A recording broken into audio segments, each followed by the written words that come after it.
day, Miss Hingo. Good day, my dear students. So here is my semi-detailed lesson plan in English 7 with the topic of prose and a literary text Maria Makiling, which is a Philippine folktale. And now, allow me to start. Once again, good morning class! Before we proceed, please make sure that your camera is on, your microphone is muted, you are in a quiet place, and you have your materials ready. And if you can hear me clearly, please type "ready to learn" in a chat. Everybody, let us place ourselves in the presence of the Lord. We will now have our prayer through a multimedia presentation. Please prepare yourselves, bow your heads, and feel the presence of God as we begin. Now, let's check your attendance. Instead of saying present, I want you to respond in a chat with an emoji that shows how you feel today. Abaw, bakos, bantilan. So, everybody is present. A big hand, please. Before we start, here are our simple reminders. First, respect everyone. Listen when someone is speaking. Second, raise your hand or use the reaction button before speaking. And third, participate actively in discussion and activities. And fourth, avoid distraction, no gaming or unrelated tabs. Now, this day class, we will be having another lesson. But before that, let's take a recap first. What was our topic yesterday? Yes, Miss Paring? Alright, it's all about poem and its structure. So what is poem? Yes, Mr. Abaw. Correct. A poem is a structured literary composition that uses rhythm, meter, rhyme, and figurative language to express human experiences. Class, I have here a picture.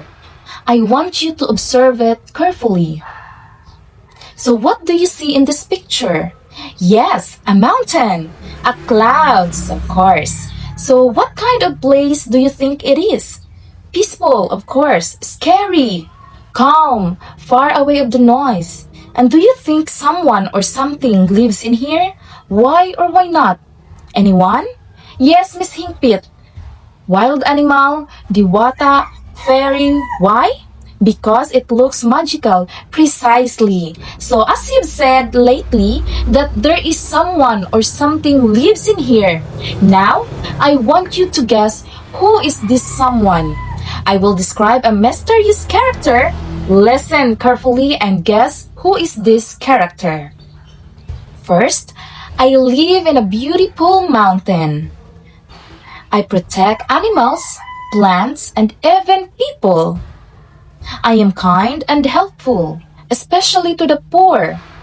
Some people say I disappeared because humans disappointed me. Who do you think am I? Excellent! She is Maria Makiling.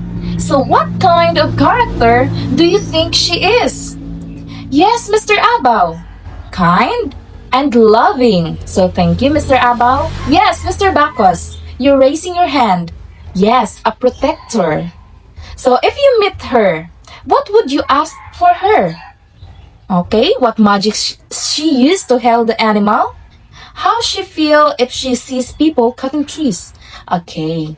Now, I will show you two short examples. Your task is to decide which one is a story or a prose and which one is not.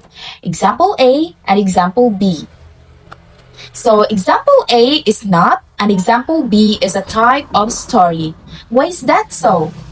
Because example B written in sentences and paragraphs and it tells a clear story. While example A, it focuses on rhythm and imagery. Therefore, it is not a type of story. Is that clear? Okay, so now let's move on to our discussion proper. But before that, here are our lesson objectives. At the end of the lesson, the learners should be able to first, identify the elements of prose in the story. Second, demonstrate appreciation for nature and Filipino folklore by expressing personal insights about the values, shown in the story. And third, create and present a short group presentation based on the story. So welcome to our new lesson, which we're going to tackle about prose and a literary text, Maria Makiling, which is a Philippine folktale. So what is prose? Prose is a form of literature that uses ordinary language and has a natural flow of speech. And it consists yes, Miss Bantilan, a clear sentences and paragraphs. And we have here the elements of prose. Of course, we have the first one, the character. These are humans or animals that interact in the story. It could be you, Miss Ochabo, Miss Dihino, and Miss Celeste. And the setting, it is the time and place where a story takes place. Give me an example, Miss Buwal. Yes, Surigao. Yes, Miss Bacos? Balite. Yes, it is an example of setting. Again, it could be a time or place where a story takes place. Is that clear? Okay, now we have the point of view. It is the perspective from which the story is told. We have a different types of perspective. First, we have the first point of view. It uses I, me, we, us. It is the inner thought of the narrator. Second point of view, it uses the words like you and yours. It direct address to the reader. And third point of view, it uses he, she, them. It is the inner thought of one chosen character. And next element, we have the plot. It is refers to the sequence of event in the story. Like what happened in the beginning of the story till the end. Did you watch the movies Swap? Yes. So see to it like first, we have Boogle. And then in the story, Boogle is what? Yes, a harmless fish. And then this Bogle happens to help other animals, right? But in the end, Boogle is the real antagonist. So that is the example of plot, the sequence of the story. And now we have the mood. It is the feeling or atmosphere a story conveys based on the choice of words and other elements in the story. And next, we have the theme. It is the central idea or the main message of the story. Questions? None? Alright. Now, let's watch this Philippine folktale, Maria Makiling. For better understanding, I want you to group by two and analyze who are the characters, where the setting, the point of view, the plot, the mode, and the theme of the video you've watched earlier. I will give you 5 minutes to analyze. Okay, time's up. Present your output. Alright, everyone, you did a great job. We have here again the characters, Maria Makiling, the villagers, and the suitors. And the setting, of course, the Mount Makiling. And our point of view, third person point of view. Why is that so? Yes, Miss Tabon-Tabon. Precisely. It is the inner thoughts of one chosen character. And for our plot, she helps, she gives, but humans fail to protect nature, so she disappears. And for our mood, yes, you're correct, Mr. Sandrejas. It's magical. And for our theme, anyone? Okay, care for nature and nature will care for you. You may now settle down, everyone, and try to analyze individually this short text.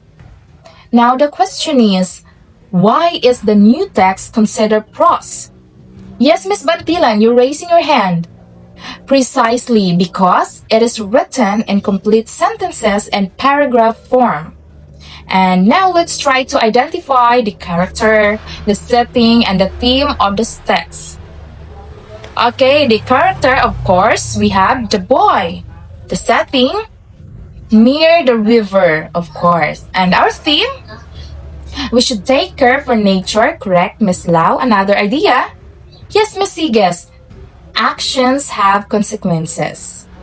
Now try to compare everyone. How is this similar to the story of Maria Makiling?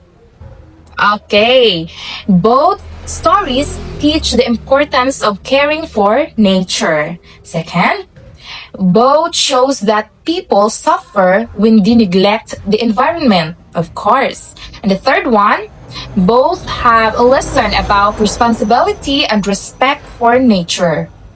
Okay, so I guess you are that knowledgeable enough to craft your own story. Now, I want you to create a short prose paragraph using this guide and share it with the class. And the criteria for scoring is uses complete sentences. Of course, that's the prose. And the second one includes at least 3 elements of prose. And the third one shows a clear idea or message. And I will only give you 10 minutes to craft your own story. Okay, time's up. I will have here a spinning wheel and we will have 5 presenters to present their own output. Alright, give yourself a round of applause for doing a so creative work. Is everybody still here? Now, bring me something start with letter D. 10, 9, 8, 7. Okay, Mr. Abaw bring ballpen. Mr. Bacos bring bag. Miss Dihino bring bedsheet. But Miss Hingpit didn't bring anything. That start with letter B, therefore, the consequences is you must answer this question. How can you help protect nature at home? Correct. We must turn off the light if we didn't use it. Next, bring me something start with letter S. Okay, Mr. Sendrejas, you may now answer the question number 2. What will happen if people didn't take care of the environment? Exactly. If we people didn't take care of our environment, we will be the one who suffer from it. For our last question, this is all for you. As a student, what simple action you can do to save the environment? Okay, segregate waste, protect nature, tree planting, avoid water pollution and air pollution. Anyone? None? Okay, so let's summarize what we've learned today. Again, when we talk about prose, what it is? Excellent. Prose is a form of writing that uses natural and everyday language to tell a story or express ideas. Yes, Miss Iges? Correct. It is organized into sentences and paragraphs.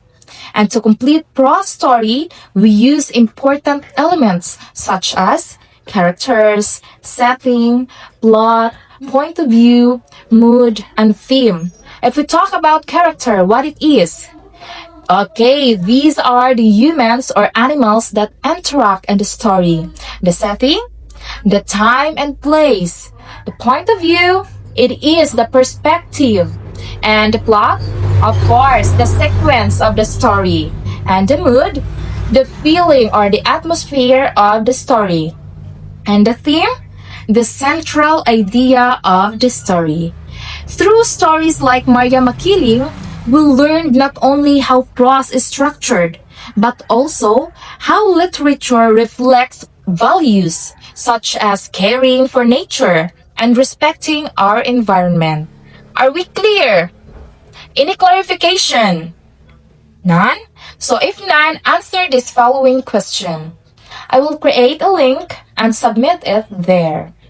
And for your assignment, you will be grouped by 2 and you will be making a video campaign entitled How We Protect Nature. Is that clear? Yes or no? Yes. If it is clear, knock knock. Who's there? Maglala. Maglala. Maglalaho.